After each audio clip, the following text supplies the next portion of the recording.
Bienvenue dans ce tutoriel pour découvrir toutes les fonctions de base du logiciel de montage vidéo Magix Video Deluxe. Au démarrage du logiciel, deux options s'offrent à vous, charger un projet existant ou créer un nouveau projet. Je veux créer un nouveau projet, donc je l'appellerai projet numéro 1.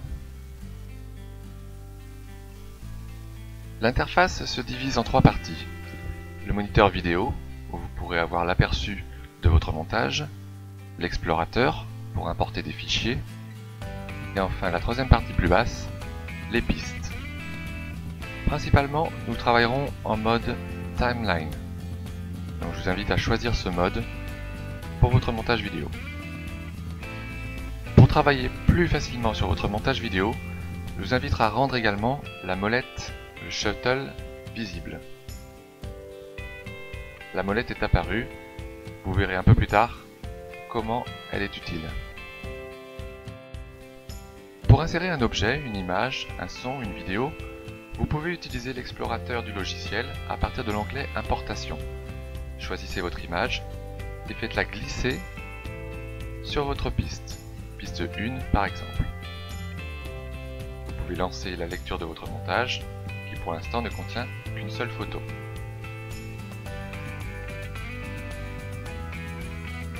Vous pouvez également importer une image directement à partir d'un dossier et de la même façon la faire glisser sur votre piste 1.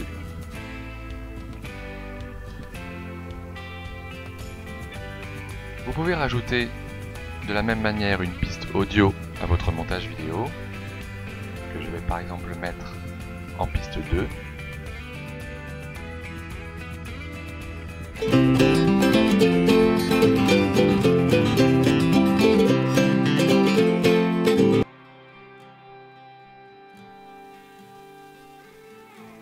À présent, je vais insérer une vidéo.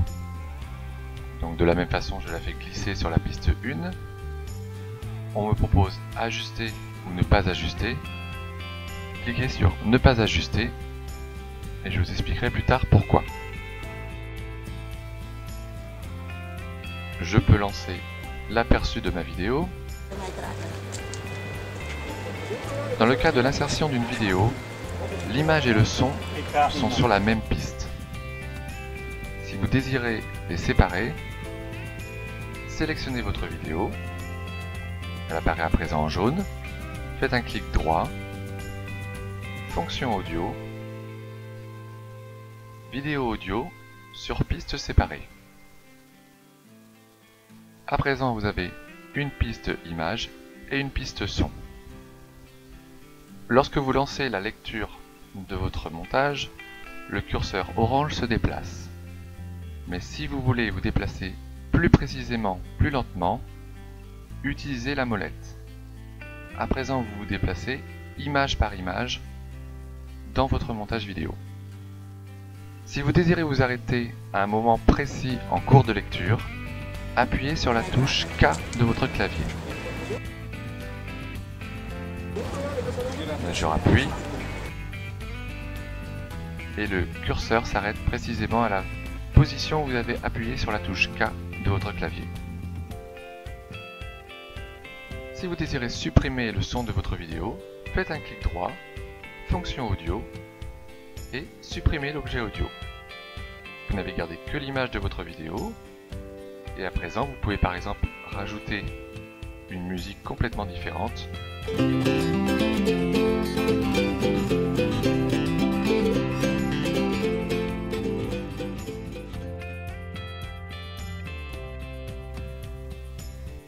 Les principaux raccourcis de votre programme sont annuler une action, rétablir la dernière action, supprimer, par exemple je sélectionne mon image et je la supprime. Je peux annuler la dernière action, mon image est revenue. Titre, cliquez sur titre et un titre est apparu en plein milieu de votre moniteur. Vous pouvez le modifier. Dans l'éditeur de titre, vous pourrez modifier la police, la taille, la couleur, etc.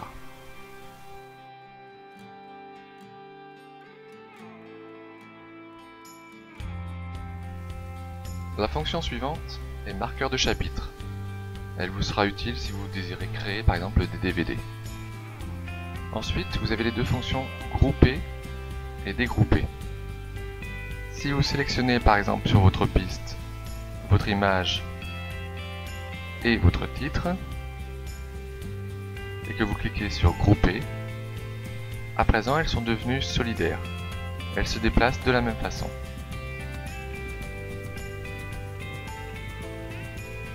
Si vous cliquez sur dégrouper, de nouveau les objets deviennent individuels et peuvent se déplacer séparément. Les fonctions suivantes sont le mode souris, individuel, une piste ou toutes les pistes. Vous travaillerez tout le temps en mode individuel. Si vous choisissez le mode souris une piste, tous les objets de votre piste sélectionnés bougent de façon solitaire. Si vous sélectionnez le mode toutes les pistes, tous les objets de toutes les pistes bougeront de façon solidaire. Le mode étirement permet d'agrandir la durée de votre photo. De la même façon pour un titre. Par contre, attention pour une vidéo, si vous agrandissez la durée de la vidéo, évidemment, cela modifiera la vitesse de la vidéo. La fonction suivante est la fonction segmenter ou couper. Sélectionnez votre objet, par exemple votre image, et cliquez sur segmenter. Vous pouvez faire la même chose avec une vidéo et supprimer par exemple une partie de vidéo que vous ne voulez pas. Si vous n'avez sélectionné aucun objet sur vos pistes et que vous cliquez sur segmenter, tous les objets à l'emplacement du curseur seront coupés.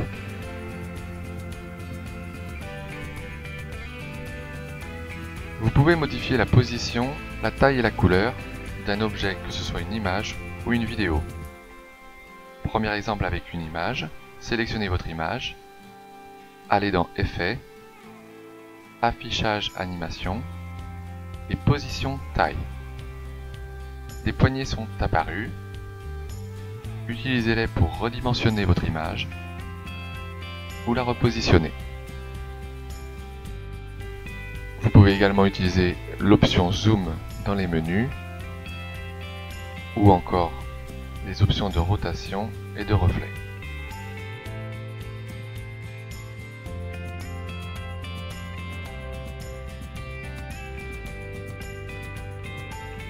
Vous pouvez réduire la taille de votre film dans l'aperçu du moniteur, 75% par exemple, ce qui vous permet de positionner ou redimensionner des images en dehors de la taille de votre film.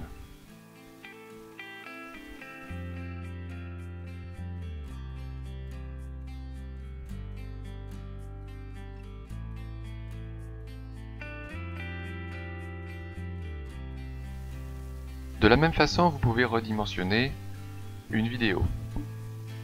Bon, je vais de nouveau adapter la taille de mon moniteur à la taille de mon film. Je vais repasser à 100%. Mon image prend tout l'écran. Vous sélectionnez votre vidéo, toujours dans Effets, Position et taille. Redimensionnez votre vidéo comme vous le souhaitez, avec quelques effets de rotation, etc.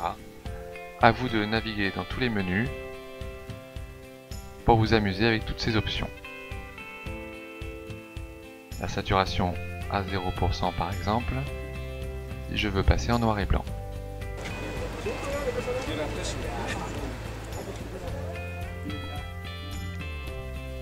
Comprendre l'ordre des pistes est primordial pour le montage vidéo. Il faut comprendre que la piste 1 est située en arrière de la piste 2, qui elle-même est située en arrière de la piste 3. Donc c'est un empilement d'objets.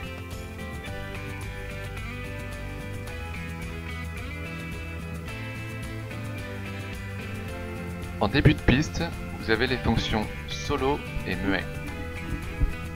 Si vous cliquez sur muet en piste 1, à présent la piste 1 n'est plus lue. Mon image a d'ailleurs disparu. Si je clique par exemple sur la fonction muet en piste 3, ma vidéo dans ce cas disparaît. Je la rallume. La fonction solo, si je clique par exemple sur la fonction solo en piste 3, seule la piste 3 est lue. Donc seule la piste de ma vidéo est lue. La fonction cadenas empêche toute modification à ma piste.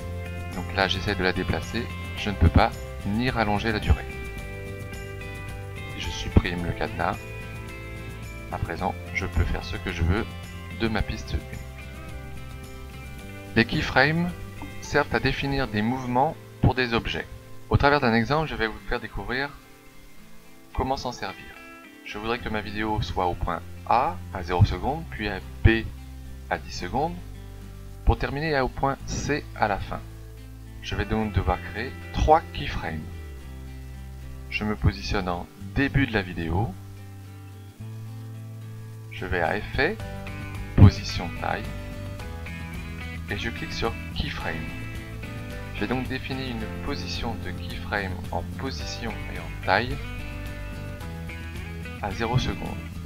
Je me positionne dans ma vidéo ensuite à 10 secondes. Je vais positionner ma vidéo là où je veux qu'elle soit à 10 secondes. Et je vais cliquer sur Keyframe. J'ai donc créé une keyframe à 10 secondes de position et de taille. Je positionne mon curseur à la fin de ma vidéo. Je positionne ma vidéo là où je veux qu'elle soit à la fin. Et je crée de nouveau une keyframe.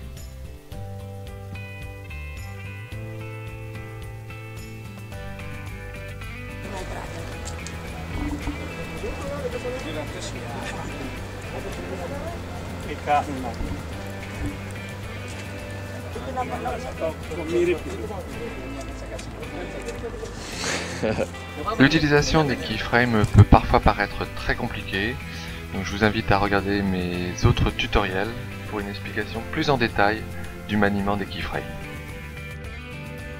J'aborderai la chrominance à travers deux exemples.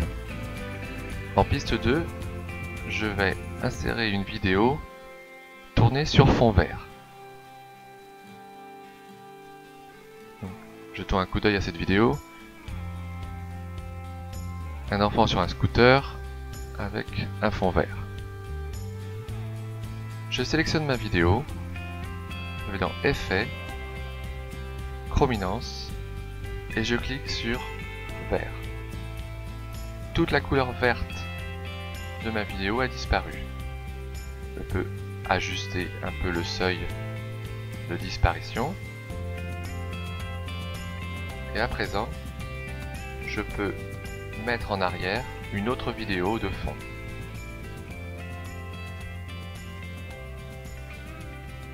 Donc c'est juste pour vous donner un aperçu de ce qu'on peut faire.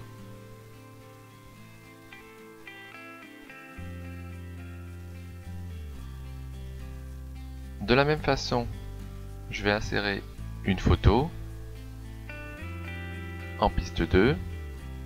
Et par exemple, si je veux supprimer le ciel bleu, je pourrais cliquer sur bleu ou bien couleur. Et dans ce cas, je vais choisir la couleur qui doit disparaître. Donc je sélectionne le ciel bleu et le ciel bleu disparaît.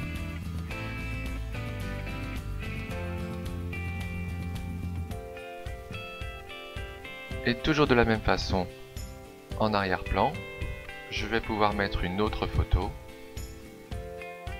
par exemple de nuages. Donc ce ne sont que deux exemples rapides utilisant la chrominance, mais cela peut vous donner déjà une idée de tout ce que vous pouvez faire pour vos montages vidéo.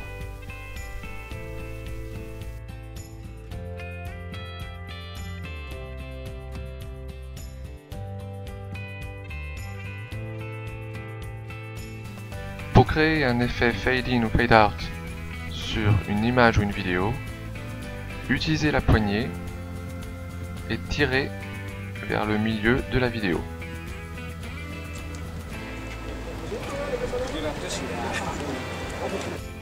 De la même façon pour le fade out.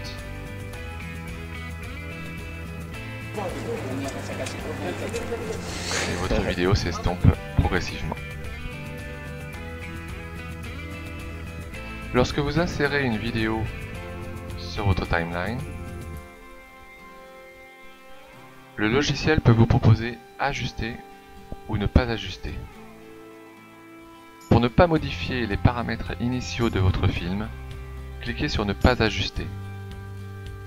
Je vous conseillerais d'utiliser la fonction ajuster seulement si votre projet vidéo ne contient que des vidéos ayant la même résolution, ce qui est rarement le cas pour un montage vidéo complexe.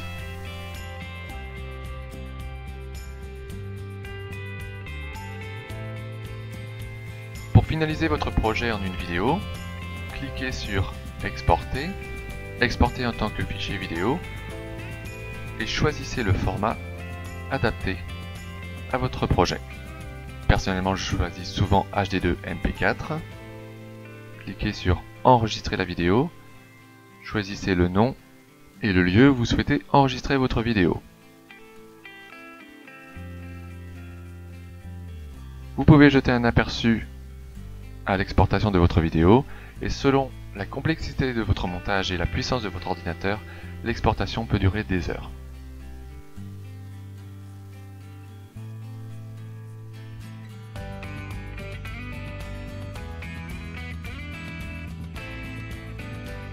Si vous souhaitez n'exporter qu'une section, une plage de votre montage, positionnez votre curseur au début de votre section et cliquez sur Définir un début de plage.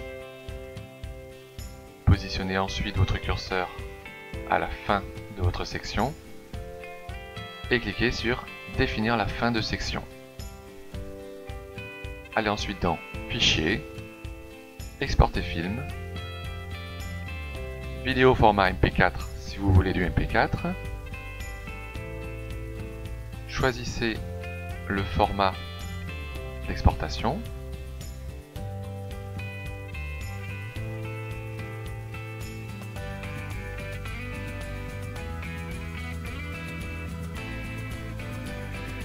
Nommez votre vidéo en respectant l'extension MP4 dans mon cas.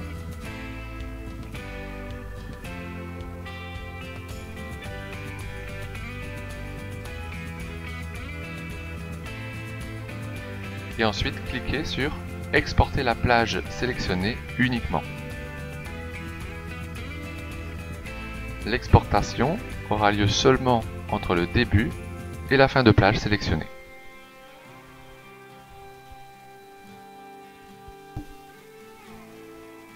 À présent dans mon dossier, j'ai bien les deux vidéos exportées, celle de l'intégrale et celle de la plage sélectionnée.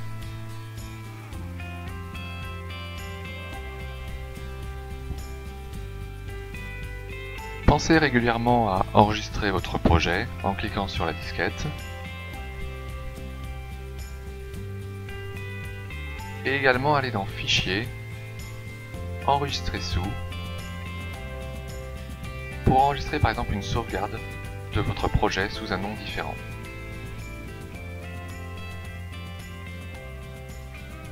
Si vous avez un peu trop joué à manipuler les fenêtres du moniteur ou des pistes et que vous souhaitez retrouver la configuration initiale, allez dans Fichier, Paramètres et réinitialisez les paramètres par défaut du programme. Dans ce cas, vous retrouverez toutes les fenêtres avec la configuration initiale.